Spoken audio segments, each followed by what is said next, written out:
Buenas tardes con todos. Quien les habla es el licenciado Manuel Morán, parte del equipo técnico de la Unidad Técnica de Enfermedades Prevenibles por Vacuna. En esta oportunidad vamos a hablar acerca de la búsqueda activa institucional, en este caso para la vigilancia de la viruela del mono. En este caso, la búsqueda activa se viene aplicando también en otras vigilancias, como por ejemplo la vigilancia integrada de sarampión, rubiola y la vigilancia de parálisis flácida. Y bueno, también se puede aplicar en otras vigilancias de las enfermedades prevenibles por vacuna. En este caso, pues, la... Un momento, por favor.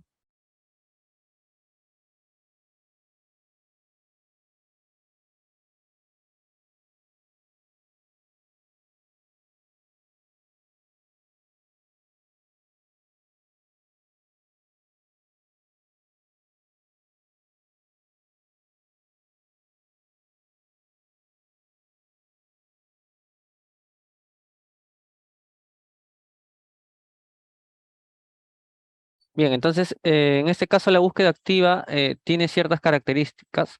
En este caso debe ser participativa porque incluye la participación del equipo de salud, así como el responsable de llevar a cabo la estrategia o la herramienta, de realizar la herramienta de la búsqueda activa, que es el personal de epidemiología o quien haga sus veces en el establecimiento de salud. Debe ser mensualizada porque se necesita que este reporte que se da con la elaboración de la búsqueda activa se envíe de forma mensual desde los establecimientos de salud a en este caso, instancia superior, sería su red y estos a su vez enviarían a su direza. En este caso, también pues mm, s- eh, conlleva a que se pueda tomar acciones. Y bueno, esta búsqueda activa lo que nos permite es medir la sensibilidad, la calidad de la vigilancia epidemiológica, en este caso de la viruela del mono. Esta búsqueda, si bien es cierto, nos va a poder eh, indicar cuántos casos se están subregistrando o no se están notificando. eh, y a pesar de que en su nombre indica que es activa, en realidad lo que sí nos permite es recuperar un parte de la estadística de los casos que no han sido notificados y que pueden haber se pueden haber presentado dentro de su jurisdicción y pues en este caso no se haya podido notificar, reportar eh, desde el nivel operativo, desde el personal clínico. Entonces, ¿cuáles son los pasos para poder, en este caso, realizar la Disculpe, búsqueda activa? recién En están este pasando caso, las diapositivas. Disculpe. sí, está dando una introducción. En este caso, lo que se tiene que hacer para realizar la búsqueda activa institucional es, primero, identificar y revisar todas las fuentes de información disponibles. En este caso, nosotros vamos a obtener los registros, ya sean digitales o los registros físicos de las atenciones del establecimiento de salud, de los servicios del mismo. En este caso, estos servicios serán hospitalización, consulta externa y emergencia. Sabemos que toda la información de consulta externa se ve reflejada en el GIS, dado de que toda esta información es ingresada a este aplicativo. En emergencia y en hospitalización también hay otros sistemas en los que se pueda registrar la información. Aquellos establecimientos que tengan a su disposición esta herramienta o este aplicativo donde ingresan las atenciones que se dan estos servicios, también podrán exportar la base digital que esta aplicación almacena, ¿no? En el caso de que un establecimiento de salud desde el primer nivel hasta el tercer nivel no cuente con estos registros digitales, sobre todo en el primer nivel de atención, que es más probable, se va a tener que acudir a los libros de atención, en aquellos donde se registran las atenciones que se dan de forma mensual, de forma diaria, y desde ahí se va a poder extraer la información. Una vez que tengamos disponible esta fuente de información, lo que se va a hacer es filtrar la base para identificar, en este caso, los códigos diferenciales. Estos códigos diferenciales son los que les están mostrando a continuación, inicialmente por encontrarnos en un escenario epidemiológico 2.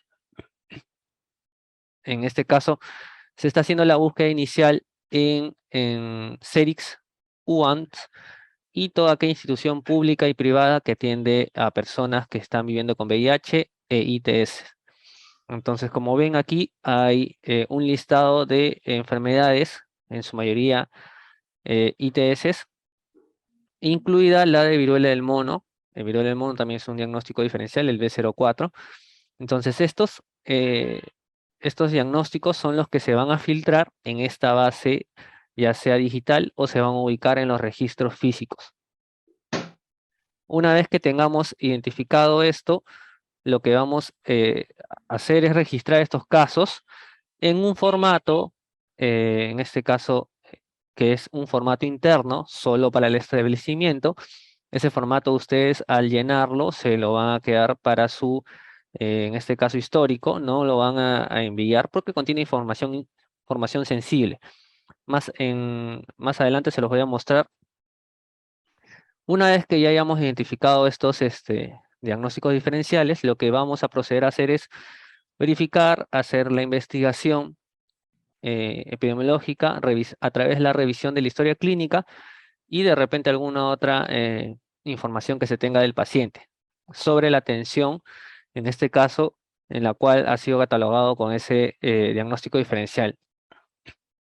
Con esto vamos a poder indicar si el caso cumple con la definición de caso probable, de acuerdo a la alerta epidemiológica vigente o a la normativa vigente. Y una vez que se haya podido identificar, en este caso,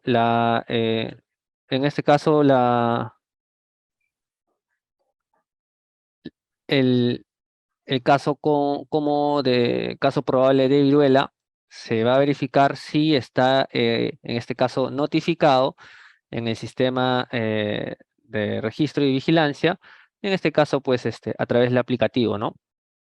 Que se acaba de exponer previamente. Y en este caso, pues, se va a hacer el envío de la información, ya no nominal, que es el formato de uso interno. Se va a enviar la información a su direza, jereza o DIRIS o DISA, de ser el caso, a través del formato consolidado. Entonces, a continuación les voy a mostrar el formato de búsqueda activa institucional para casos de viruela del mono, que es el formato interno, donde ven, es una parte recortada del formato. Vamos a también darles un ejemplo para que ustedes puedan verlo. En este formato, como les mencioné, se va a consignar información que es sensible, por lo que este formato no puede salir de su establecimiento, a menos de que la direza requiera de alguna mayor información que solo esté consignada en este formato, ¿no? En este caso, pues se colocan los nombres, la edad, el sexo, el DNI, la historia clínica, la fecha de inicio de síntomas, que puede ser cualquier síntoma, ya sea el exantema o si han podido identificar algún síntoma prodrómico, ¿no? O en este caso, pues también puede ser referido a través de la información que está en la historia clínica. La fecha de captación, que vendría a ser cuando ustedes están realizando la búsqueda, de dónde proviene este caso, si es un caso de consulta externa, es un caso de emergencia, un caso de hospitalización, simplemente marcan con una X a cuál servicio corresponde. Se coloca la dirección completa, se coloca el diagnóstico de atención, teniendo en consideración que en este formato solo entran los diferenciales, los diagnósticos diferenciales para viruela del mono. Si es un caso probable, el que ustedes estuvieran encontrando también dentro de su registro mensual de atenciones, obviamente hay que hacer la contrastación con el reporte, con el sistema nacional, que es el aplicativo de Noti Viruela, y se va a indicar si ese caso ha sido notificado o no. y por ende también se va a indicar si tiene muestra o no. Entonces, en observaciones podrían colocar, por ejemplo, que el caso en mención es un diagnóstico diferencial o es un caso probable, ¿no? Entonces, como le mencioné, no se debe remitir este formato a la instancia superior. La información que nos salga de este formato, que es un formato nominal con información específica del paciente, se va a traducir y se va a ingresar a través de un formato consolidado en donde ya solo se va a colocar la información numérica.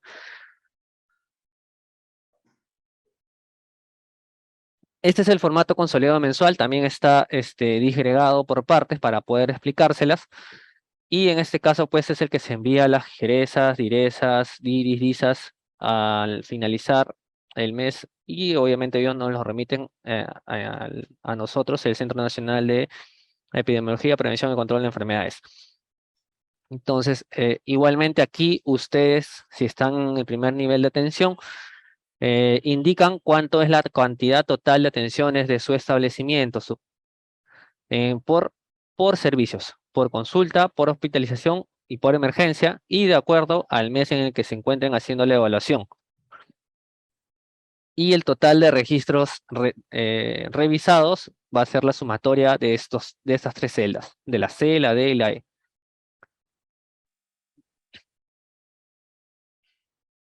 En el siguiente apartado del mismo cuadro, ya nos viene un disgregado de los diagnósticos diferenciales que hay, que en este caso pudimos encontrar luego de realizar el filtrado.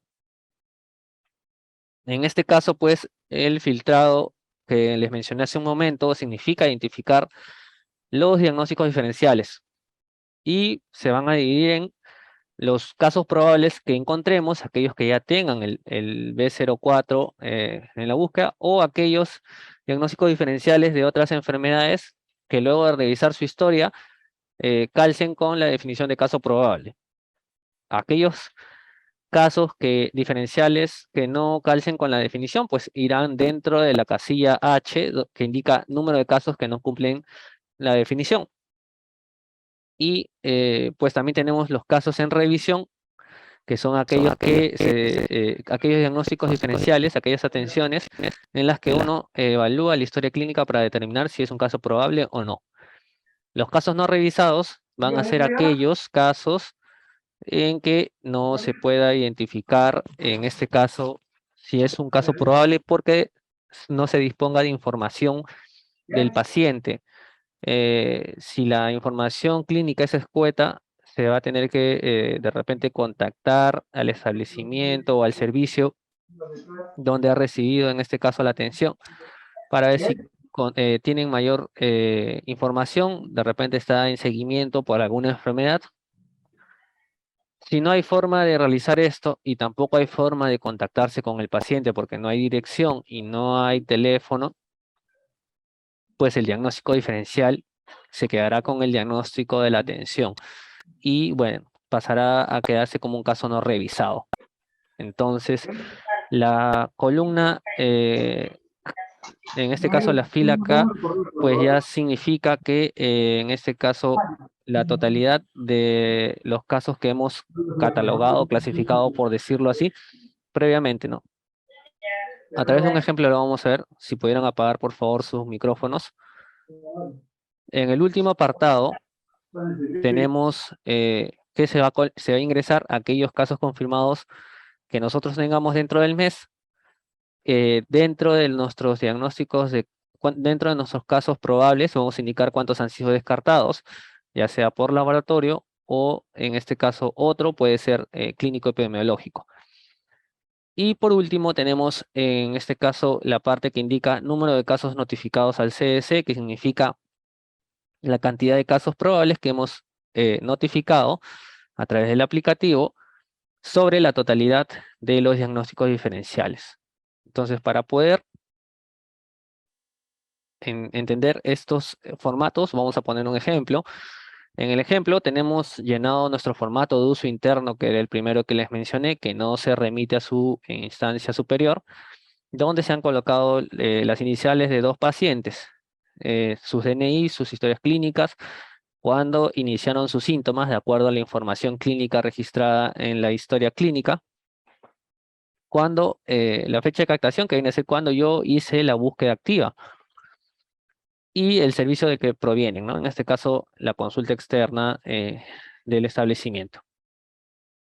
Su dirección y su diagnóstico. Como verán, aquí el primero, es un diagnóstico probable, ¿no? Es un caso probable. Ya ha sido ingresado con el B04 de viruela del mono, pues, eso indica que es un caso probable.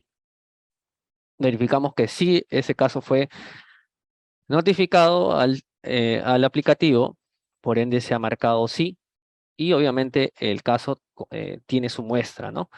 El segundo caso es un diagnóstico diferencial, el B007, que en este caso es síndrome de úlcera genital.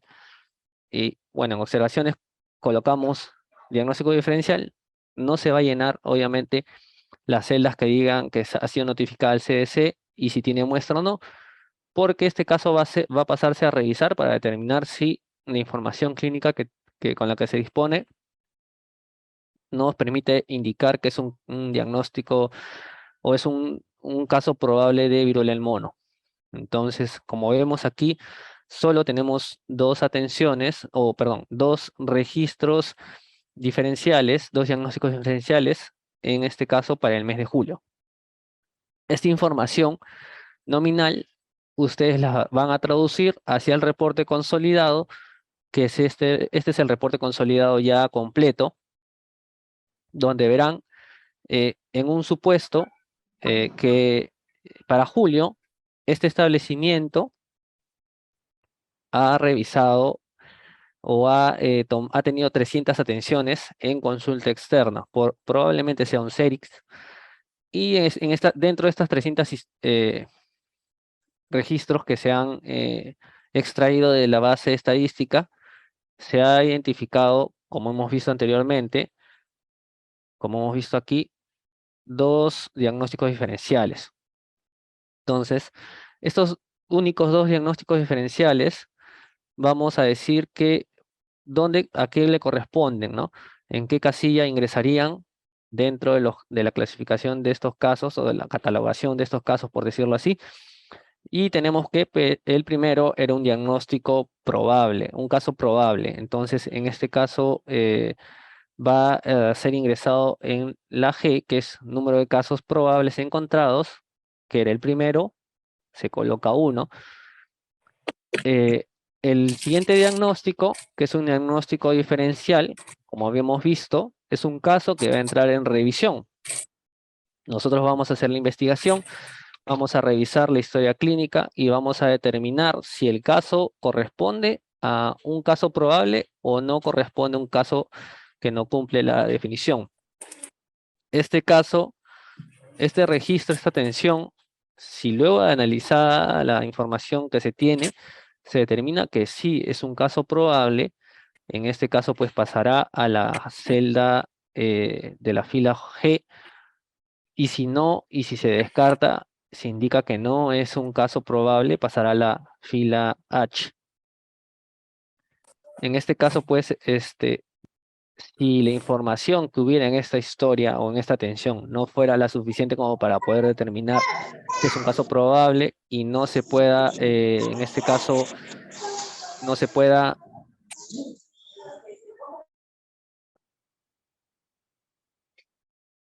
en este caso, contactar al paciente, lo que se procederá a hacer es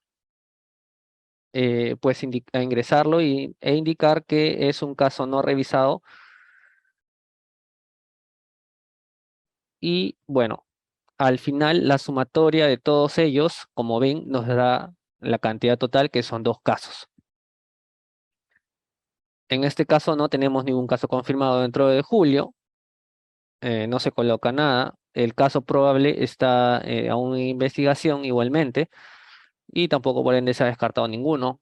Tenemos que este caso probable sí tiene que ser notificado, por ende está ingresado como notificado, y el porcentaje pues es sobre el total de diagnósticos diferenciales, como le mencioné. Tenemos un caso probable notificado sobre el total de diferenciales que son 2, ¿no? 50%. Entonces, hasta aquí es lo que es la búsqueda activa e institucional. Si bien es cierto, como les mencioné, no nos va a permitir detectar casos como en la búsqueda activa comunitaria, que se hace un rastreo a nivel de campo, sí nos va a poder ayudar a verificar cuán sensible es la vigilancia. Si desde el nivel clínico se está teniendo la perspicacia de poder pensar que los cuadros que puedan llegar con sintomatología, con clínica sugerible a viruela del mono, se estén captando, se estén reportando, notificando al sistema de vigilancia nacional. Entonces, inicialmente se ha enviado a través de un oficio que se pueda enviar esta información de forma retrospectiva desde mayo a julio y en posterior, en agosto pues, adelante, se va a hacer de forma mensual. Se ha tomado como fecha de corte los días 10 de cada mes. Eso quiere decir que la información resultante de agosto se tendría que presentar como máximo el 10 de septiembre. Esa información ya la dispone cada direza, jereza, diris y dirisas del país.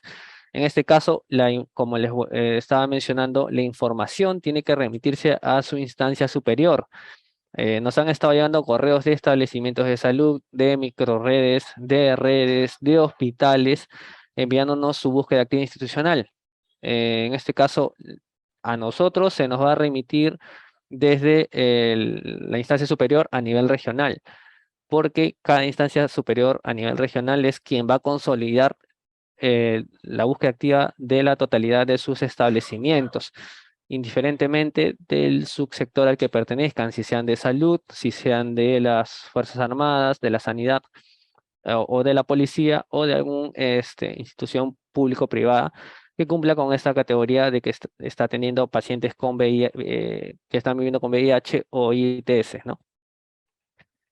Más adelante se va a agregar al listado se van a agregar más diagnósticos. Eso va a suceder probablemente cuando pasemos al siguiente escenario.